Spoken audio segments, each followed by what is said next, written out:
13 araw na lang idedeklara ng santo si Blessed Pedro Calungsod. Ang imaheng gagamitin sa canonization ni Calungsod inihahanda ng ibiyahe papuntang Roma.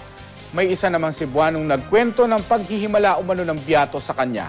Makibalita tayo kay Greggy Magdadaro ng GMA Cebu.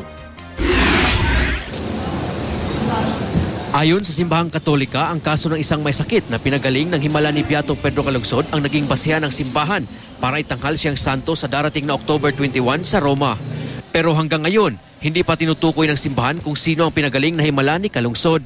Bali-balitang sa Archdiocesan Shrine of Blessed Pedro Calungsod, madalas magpunta ang pinaghimalaan umano ng Beato.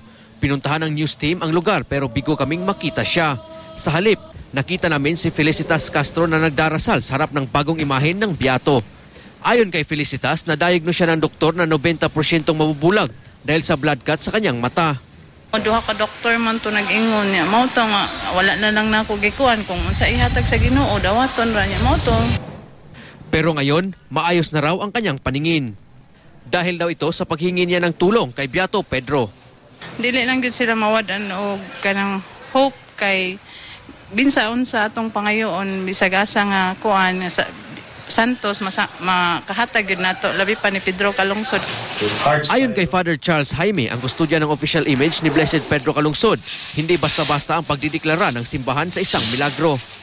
Anak siya sa mga experts, like for instance, doctors or unsa ba, then daghan pa kay na mo ipasa pa na ngadto sa Holy See before it can be declared as a miracle.